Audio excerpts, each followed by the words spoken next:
무엇보다 우리에게 생명을 주신 주님께 감사할 수 있는 오늘 저와 여러분이 될 수 있기를 주님의 이름으로 축복합니다.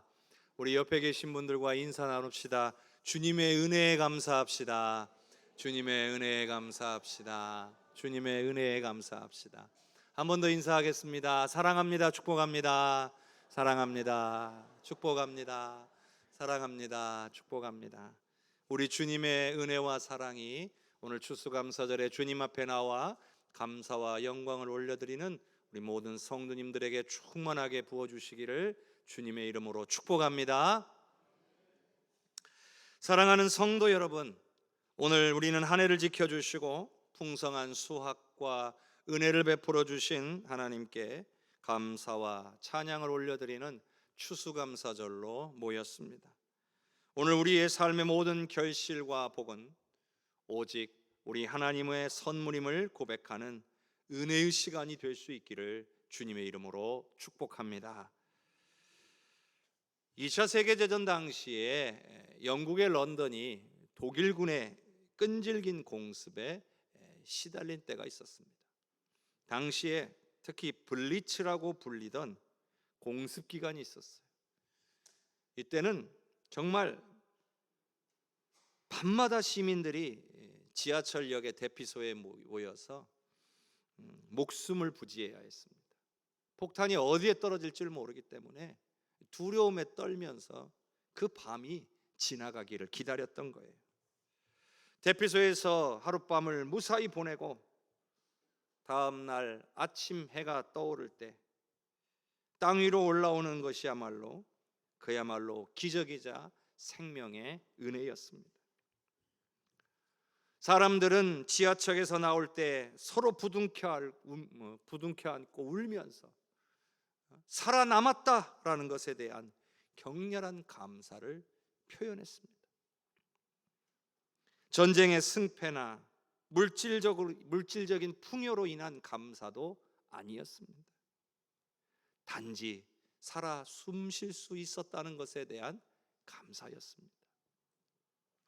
그런데 공습 기간이 반복되면서 몇 년간 반복되면서 사람들이 지하철역 대피소에서 땅으로 올라올 때 더 이상 감격하지 않기 시작했습니다. 그들에게 있어서 살아있다라고 하는 것은 더 이상 기적이 아니라 일상이 되어버렸고 은혜가 아니라 당연한 것이 되기 시작했습니다. 공습이 멈춘 것에 대해서 하나님께 감사하기는커녕 공습 때문에 일상이 불편해진 것에 대해 불평이 늘어나기 시작했던 거예요.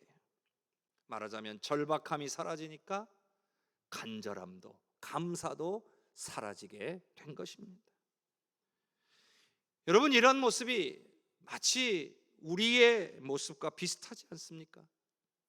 우리도 처음 예수님 믿을 때, 예수님 만나서 그 은혜 받았을 때, 또 간절한 기도의 제목들이 응답되어지거나 기적의 은혜를 경험했을 때 오늘 우리는 눈물을 흘리며 살아있는 것 자체다가 은혜다라고 고백하지 않았었습니까? 그러나 세월이 흘러가면서 우리는 하나님께서 베풀어 주신 매일의 평안과 축복을 기적이 아닌 일상으로, 은혜가 아닌 당연한 것으로 여기며 살고 있지 않습니까? 지금 우리는 매일의 순간마다 얼마나 주님께 감사하며 살아가고 있습니까? 오늘 말씀은 감사를 잃어버린 9명의 모습을 보여줍니다. 분명 10명의 나병 환자가 예수님의 은혜로 치유받는 엄청난 은혜를 누렸습니다.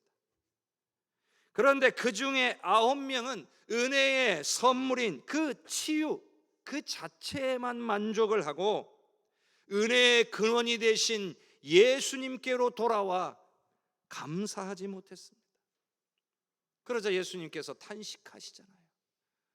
분명 10명이 치료를 받았는데 9명은 어디 갔느냐는 거예요. 사랑하는 성도 여러분, 9은 어디 있느냐? 이와 같은 예수님의 질문은 오늘 지금도 이 시대를 살아가고 있는 저와 여러분들의 신앙생활에 던지는 우리 주님의 준엄한 질문입니다.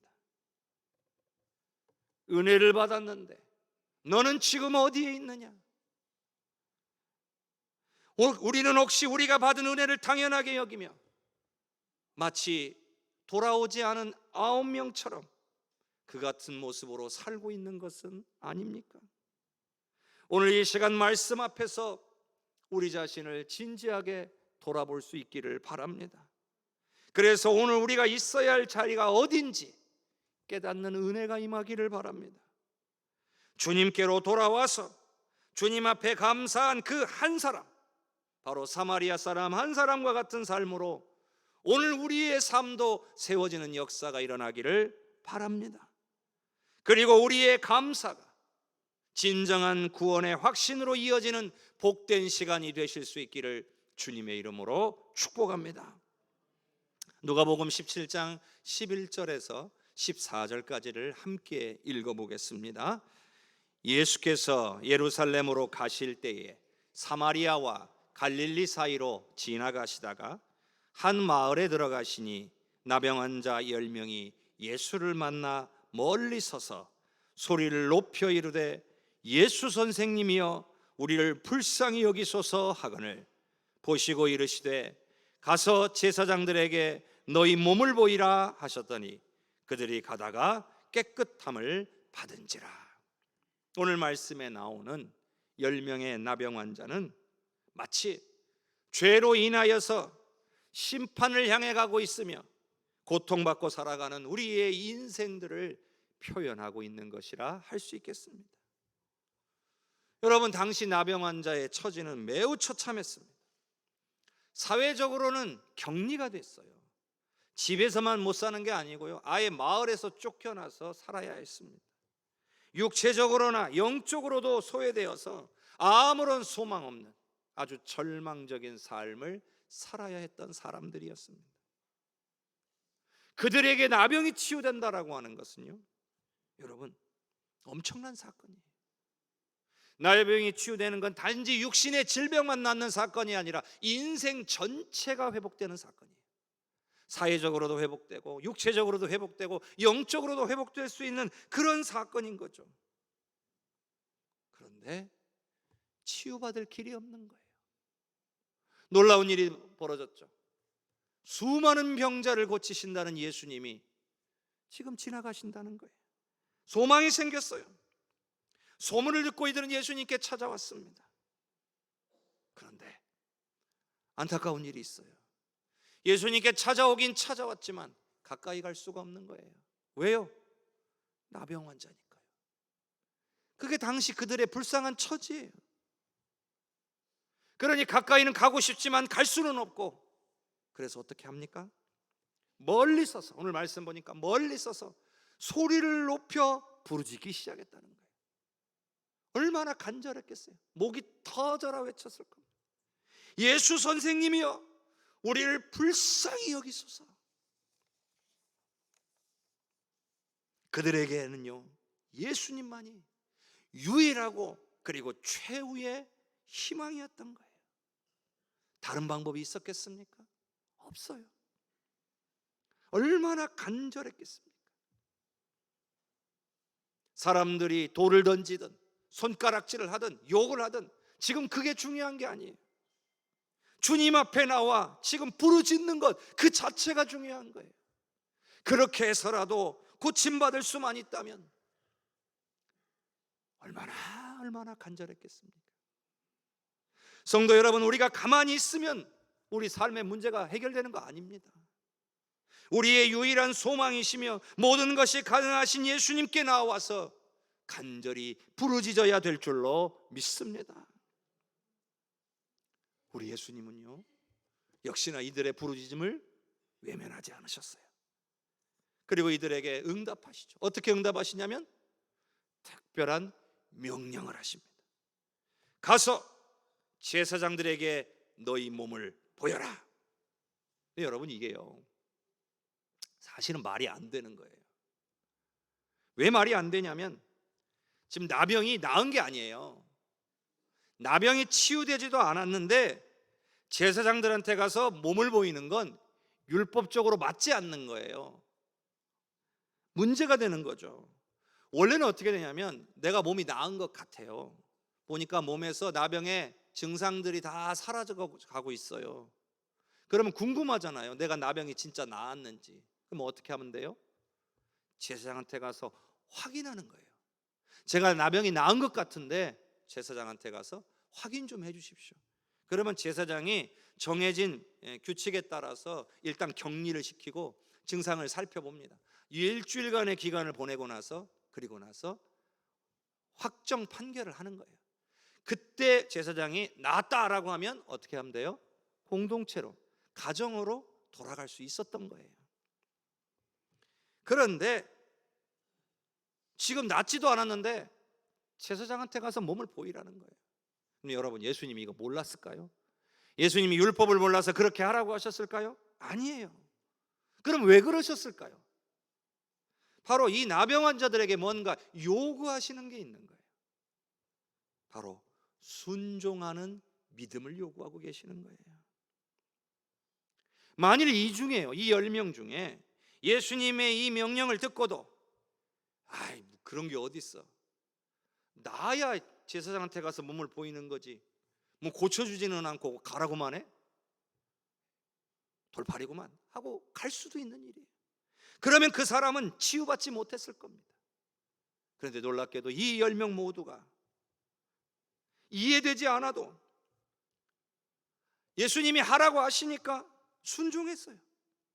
그랬더니 10명의 나병 환자 모두가 치유의 역사를 경험하게 된 줄로 믿습니다. 여러분, 이 하나님의 놀라운 은혜가요, 어떤 조건이 있어서 임한 게 아니잖아요. 그저 이들은 순종했을 뿐이에요. 신분이나 자격 따지지 않았어요. 유대인인지 사마리아인인지 따지지 않았어요. 그저 주님의 말씀에 순종하는 믿음을 가진 사람들에게 이 은혜가 부어졌다는 사실을 우리는 기억해야 하는 것입니다. 사랑하는 성도 여러분, 오늘 저와 여러분에게도 우리의 자격과 형편에 상관없이 우리 하나님께서 은혜를 부어주신 줄로 믿으시기를 바랍니다. 여러분, 우리의 구원과 우리의 치유와 우리 삶의 문제 해결이 오늘 우리의 자격 때문이 아니라 오로지 하나님의 은혜, 하나님의 사랑, 하나님의 긍휼 때문임을 기억할 수 있기를 바랍니다. 자, 로마서 5장 8절의 말씀을 우리 한번 화면을 통해 같이 읽어봅시다. 우리가 아직 죄인 되었을 때에 그리스도께서 우리를 위하여 죽으심으로 하나님께서 우리에 대한 자기의 사랑을 확증하셨느니라. 아멘. 자격이 있었던 게 아니잖아요. 우리가 죄인이었을 때에 그렇게 자격 없는 우리를 우리 예수님께서 어떻게 하셨다고요? 사랑으로, 차별 없는 은혜와 긍휼을 우리에게 베풀어 주셨다는 거예요. 우리는 그 은혜를 받은 사람들이에요. 죽을 수밖에 없는 죄인들이었는데 그 은혜가 우리에게 임했기 때문에, 차별 없는 은혜와 사랑이 임했기 때문에 우리는 그 은혜를 받은 사람이에요. 말하자면 여기 치료받은 10명의 사람들 중에 한 사람이 나라는 거예요. 나 한 사람이라는 거예요. 이와 같은 사실이 깨달아질 수 있기를 주님의 이름으로 축복합니다. 누가복음 17장 15절에서 18절까지 함께 읽겠습니다. 그 중에 한 사람이 자기가 낳은 것을 보고 큰 소리로 하나님께 영광을 돌리며 돌아와 예수의 발 아래 엎드려 감사하니 그는 사마리아 사람이라. 예수께서 대답하여 이르시되 10사람이 다 깨끗함을 받지 아니하였느냐? 그 9은 어디 있느냐? 이 이방인 외에는 하나님께 영광을 돌리러 온 자가 없느냐 하시고. 10명이 동일한 은혜를 받았어요. 그런데 두 부류의 아주 극명하게 갈리는 반응이 나타났어요. 9명은 갈 길을 갔어요. 1명은 예수님께로 돌아왔어요. 이것이 바로 오늘 말씀의 제목인 9은 어디 있느냐의 핵심이에요. 단 1명만이, 사마리아인, 예수님께서는 이방인이라고 부르신 그 1명만이 예수님께 돌아와서 예수님의 발 아래 엎드려 예수님께 감사를 했어요. 우리는 여기서요, 이 9명과의 태도와 이 한 명의 태도에 대해서 깊이 생각해 봐야 합니다. 이들은요, 가다가 치유를 받았어요. 오늘 성경에 보니까 가다가 치유를 받았다고 돼 있어요. 그런데 여기서 이제 반응이 달라지는 거예요. 9명은 내가 고침받았다는 사실에 기뻐하면서 빨리 제사장한테 몸을 보이고 내가 거기에 따른 율법적 의무를 다 이행을 하고 얼른 사랑하는 가정으로 돌아가는 그 일상의 회복에 너무 마음이 뺏겨 있는 거예요. 그들은 내가 치유받았다라고 하는 그 선물에 사로잡혀서 나를 치료해 주신 치유자이신 예수님을 잊어버린 거예요. 그들의 감사는 육체적인 축복에서 멈췄어요. 그리고 은혜의 근원이신 예수님에 대한 경배를 놓쳤던 겁니다. 여러분, 우리도 종종 이런 잘못을 범합니다. 하나님께서 우리에게 놀라운 은혜와 선물을 주셔서 그걸로 인하여 너무나도 기뻐하고 즐거워하지만 정작 은혜와 선물을 주신 하나님께 온전히 감사하지 못할 때가 많이 있지 않습니까? 자, 그런데 단 한 사람은 예수님께 돌아왔어요. 이 사람은요, 나에게 주어진 이 은혜, 내가 받은 은혜가 예수님으로부터 왔다는 사실을 분명하게 깨달은 거예요. 그걸 기억한 겁니다. 그래서 내가 몸을 보이러 제사장한테 가는 것보다, 내가 사랑하는 가족들이 기다리는 일상으로 돌아가는 것보다 내게 은혜를 베풀어 주신 그 은혜의 주체이신 예수님께로 돌아가서 엎드려 감사하는 게 더 중요하다라고 생각했던 거예요. 자신을 질병에서 건지신 예수님께 나와서 감사하는 게 이게 가장 중요하다, 이렇게 여긴 겁니다. 여러분 생각해 보세요. 제사장에게 돌아가서 몸을 보이고 율법적 의무를 다하는 거, 그리고 사랑하는 가족의 품으로 돌아가는 거, 조금 늦게 갈 수 있는 거예요. 언제든 할 수 있는 일이에요. 그런데 예수님께 돌아와서 감사하는 일은 어쩌면 다시는 못한 일일 수도 있는 거예요. 다시는 못할 일일 수도 있는 거예요. 예수님이 거기 계신다는 보장 없잖아요. 잊고 그냥 지나가 버릴 수도 있는 거잖아요.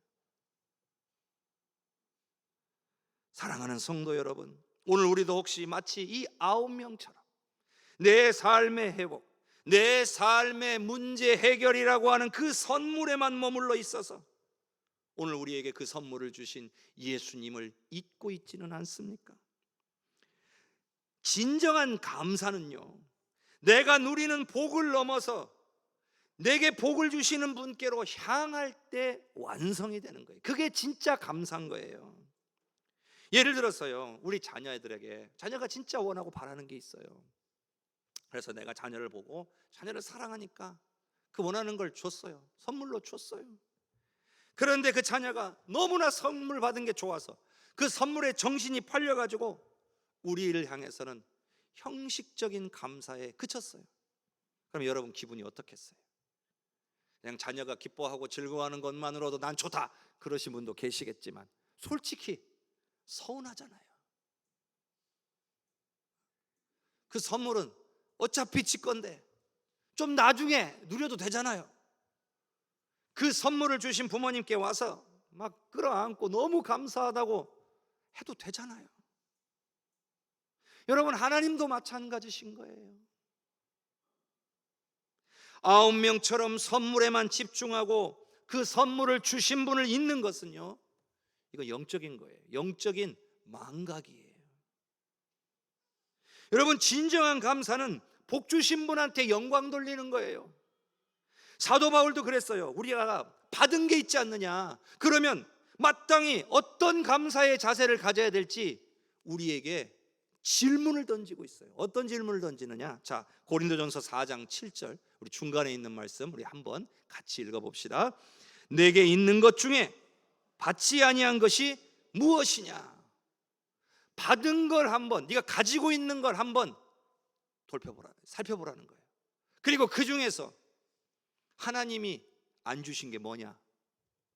전부 하나님 주신 거 아니냐? 그러면 너 어떻게 해야 되느냐? 여러분요, 우리가요 하나님께 받지 않은 것이 무엇입니까?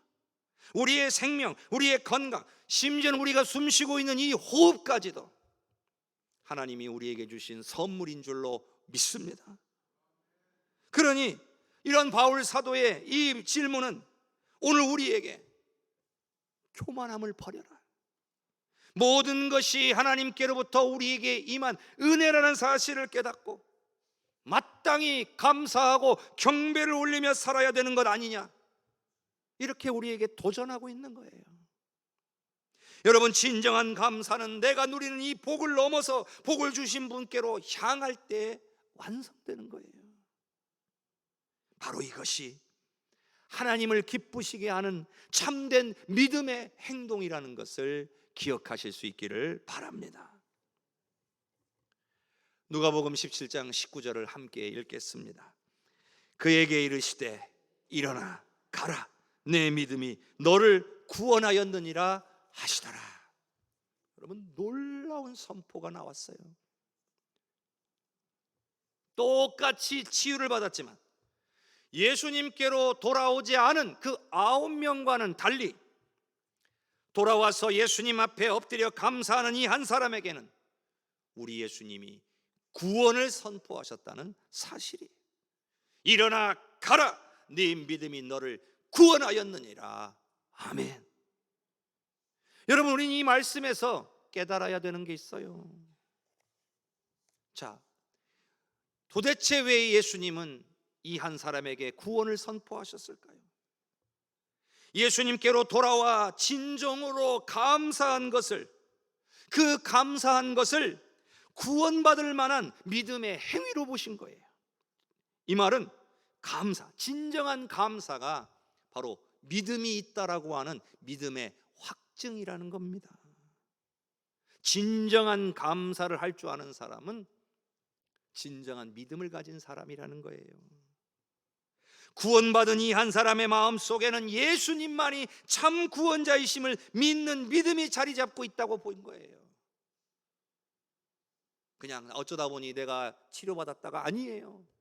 예수님이 나를 고치셨다, 그 확신이 있었기 때문에 이 사람이 예수님께로 돌아와 엎드려 경배한 거예요. 바로 이 믿음이 그를 죄로부터 구원하여 영혼까지 온전케 했음을 뜻하는 겁니다. 바로 예수님이 그래서 네 믿음이 너를 구원하였다 말씀하신 거예요. 9명은요 문제 해결로 끝났어요. 그런데 구원의 은혜는 받지 못했어요. 여러분, 문제 해결되면 뭐예요? 구원받지 못하면 아무 소용없는 거예요. 이 땅에서 좀 건강하게 살면 뭐예요? 구원받지 못하면 아무것도 아닌 거예요. 그러나 이 한 명은 주님과의 온전한 관계 회복으로 나온 거예요. 그러니 예수님께서는 이 한 명에게 구원을 선포하셨죠. 가장 귀중한 것을 얻었어요. 이제 남은 삶을 주님과의 친밀한 관계 속에서 살아가게 될 것이라고 주님이 선언하신 거예요. 그런데 여러분, 우리도요, 우리가 이 자리에 와서 앉아있지만, 우리가 신앙생활 한다고 하지만 얼마든지 우리도 이 9명처럼 살아갈지도 몰라요. 삶의 문제 해결에만 관심을 두고 문제의 해결자가 되시는 주님께 관심을 두지 않고 살아가는 그런 삶을 살 수 있다는 말이에요. 예수님께서 이 사마리아인에게, 이 한 사람에게 선포하신 구원의 복음은 오늘 우리의 감사가 그냥 막연한 감사가 아니라 영원한 소망, 천국, 구원의 뿌리를 두어야 한다는 사실을 보여주고 있는 거예요. 자, 사도행전 16장 31절을 함께 읽어보겠습니다. 이르시되 주 예수를 믿으라, 그리하면 너와 내 집이 구원을 받으리라. 아멘. 분명한 말씀이에요. 믿어야 구원받는 거예요. 그러면 이 사마리아 사람에게 구원을 선포하신 것은 이 사마리아 사람 마음속에 생겨난 이 믿음을 보신 거예요. 그리고 그 믿음이 감사로 드러난 거예요. 그러니 감사가 곧 믿음의 확증이었던 겁니다. 사마리아는 믿음을 고백하지는 않았어요. 하지만 사마리아의 감사는 이런 것과 같은 거죠. 주 예수만이 나의 구원자십니다. 당신이 바로 내 구원자입니다. 당신이 나를 치료하셨습니다 라는 믿음의 고백으로 하나님께 비춰진 거예요. 그래서 이 구원이라고 하는 영원한 복을 받게 된 겁니다. 여러분, 우리의 감사가요, 단순한 세상적인 축복의 목록을 세는데 그치지 않기를 바랍니다. 우리를 위해 십자가를 지신 예수 그리스도의 구원이라는 가장 큰 은혜를 깨닫는 믿음의 고백이 되시기를 바랍니다. 그리고 이 감사가, 이 진정한 감사가 우리의 영혼을 구원하는 능력이 될 줄로 믿습니다.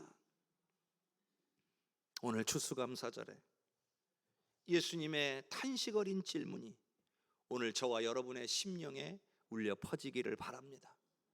아홉은 어디 있느냐? 우리도 모르는 사이에요. 치유와 축복, 문제 해결에 만족해서 일상의 분주함 속에서 감사를 잃어버린 9명과 같이 되고 있지는 않는지 돌아봐야 합니다. 여러분, 감사는요, 은혜 받은 크기가 아니에요. 은혜를 많이 받으면 감사하고 은혜를 조금 받으면 감사 안 하면 되는 거 아니에요. 감사라는 것은요, 은혜의 근원이신, 우리에게 은혜를 주신 예수님을 향하여 어떤 믿음의 태도를 보이느냐, 바로 그 문제인 거예요. 그러니 은혜를 기억하고 주님 발 앞에 엎드려 주님만을 경배하고 감사하는 그런 진정으로 감사하는 믿음의 사람들이 되시기를 바랍니다. 이제 우리는 결단해야 돼요.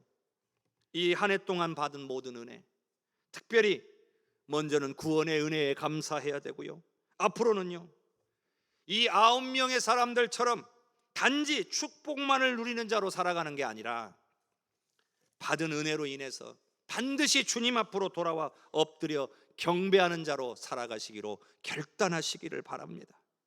그래서 구원을 확증받은 이 사마리아 사람처럼 오늘 우리도 그렇게 살아갈 수 있기를 바랍니다.